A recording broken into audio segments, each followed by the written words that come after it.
Hello everyone, welcome back to my cabin crew series. और आज बात करने वाले हैं कैबिन क्रू की टीथ रिक्वायरमेंट के बारे में। बहुत सारे लोग कंफ्यूज हैं कि कैबिन क्रू की टीथ रिक्वायरमेंट क्या होनी चाहिए, या अगर हम एक कैबिन क्रू बनना चाहते हैं तो हमारे टीथ कैसे होने चाहिए। सो आज उसी के बारे में बात करते हैं। देखो, बहुत लोगों को लगता है कि हमारे अगर वेम्पायर टीथ है तो हम कैबिन क्रू नहीं बन सकते हैं, जबकि ऐसा कुछ भी नहीं है। अगर आपके वेम्पायर टीथ है और वो स्माइल करते हुए बुरे नहीं लग रहे हैं, so you can definitely become a cabin crew. इसी तरह कुछ लोगों को कंफ्यूजन है कि अगर हमारे ब्रेसेस लगे हुए हैं तो हम कैबिन क्रू बन सकते हैं या नहीं। तो वो कंफ्यूजन ऐसे दूर होगी। देखो, अगर ब्रेसेस लगे हैं, I will not recommend you to go for the interview. Braces के साथ आप इंटरव्यू देने मत जाओ, because it's a basic criteria, you will not be selected, it will be converted into a rejection. Braces उतार के जा सकते हो इंटरव्यू देने के लिए। टीथ में अगर गैप है और वो भी हंसते हुए नहीं बुरा लग रहा है तो इंटरव्यू में सिलेक्शन में कोई प्रॉब्लम नहीं आनी चाहिए। सो बेसिक रूल यही है, अगर आपकी स्माइल में कुछ बुरा नहीं लग रहा है, कुछ अनइवन नहीं लग रहा है, तो आप डेफिनेटली सिलेक्ट हो सकते हो कैबिन क्रू के इंटरव्यू में। जैसे मैं आपको एक पर्सनल एग्जांपल देती हूँ। मेरा भी एक टीथ नहीं है। अगर मैं आपको दिखाऊँ, आप इस पिक्चर में देख सकते हो, मेरा पीछे का दांत नहीं है। लेकिन अगर मैं स्माइल करती हूँ तो मेरी स्माइल में नहीं दिखता है। देखिए, मेरी स्माइल में अगर मैं इंटरव्यू में स्माइल कर रही हूँ तो मेरी स्माइल में वो टूटा हुआ टीथ नहीं दिख रहा है। इसी तरह अगर आपके टीथ, अगर आपका सामने का ही कोई टीथ जो है वो टूट गया, या फिर आपके सामने के ही टीथ में किसी में प्रॉब्लम है, कोई अनइवन है, कोई आड़ा टेढ़ा है, एक और आ गया, एक के ऊपर एक आ गया, कभी कभी ऐसे भी हो जाता है। अगर सामने के ही टीथ में वो सब चीजें हैं और वो स्माइल करते हुए अच्छी नहीं लग रही है, येलोइश टीथ है, या फिर फिलिंग हुई है सामने के टीथ में, या फिर कैप लगा हुआ है सामने के टीथ में, उसमें आपको प्रॉब्लम आ सकती है। अब इसमें भी एक्सेप्शंस है। अगर आपके सामने के टीथ कैप लगा हुआ है आपके सामने के टीथ में, बट वो स्माइल करते हुए इतना ऑड नहीं लग रहा है, वो इतना बुरा नहीं लग रहा है, वो पता ही नहीं लग रहा है, then there will be no problem.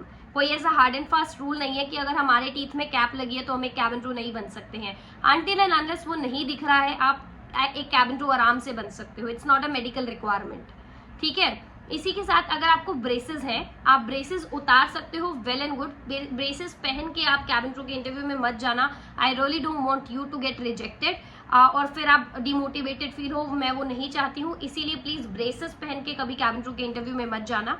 अगर आपके दांत आड़े टेढ़े हैं तो मैं रेकमेंड करूंगी कि अगर जब तक वो नहीं दिख रहे हैं, मतलब जब तक वो बुरे नहीं लग रहे हैं हंसते हुए, तब तक आप डेफिनेटली जाओ कैबिन क्रू का इंटरव्यू देने। इनफैक्ट आप अगर नहीं भी अगर आप नहीं श्योर हो तो भी इंटरव्यू देने जाओ, बिकॉज इंटरव्यू देने के कोई पैसे नहीं लग रहे हैं आपके, है ना। जाके आप ट्राई कर सकते हो। यू नेवर नो आप कब सिलेक्ट हो जाओ, कब कोई मिरेकल हो जाए, कब उन्हें क्या चीज़ अच्छी लग जाए। सो एंड मैंने पहले भी कहा है, it's not a medical requirement. आपके टीथ का कोई मेडिकल रिक्वायरमेंट नहीं है एज सच।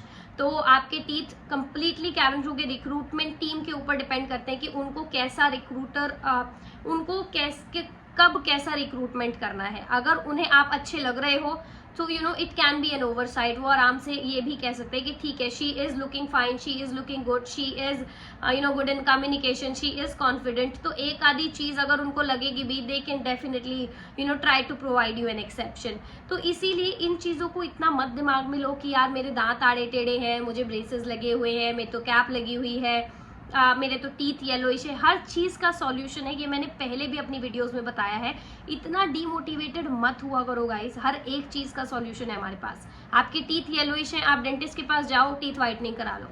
आपके ब्रेसेस लगे हुए हैं, आप जाओ ब्रेसेस उतरवाए आओ।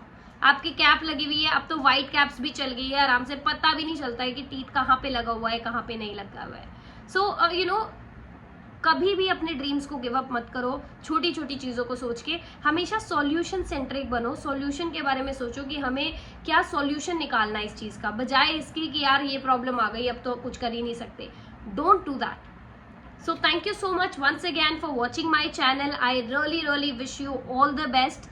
Keep supporting my channel, like share subscribe कर देना यार। और प्लीज़ इंस्टाग्राम पे भी फॉलो कर देना, वहाँ पे भी बहुत सारी रील्स डालती रहती हूँ, तो शायद आपको अच्छी लगे वहाँ पे भी reels. So thank you so much once again. आगे वीडियोस डालती रहूँगी। इंस्टाग्राम चैनल का लिंक यहाँ पे है। Thank you, bye.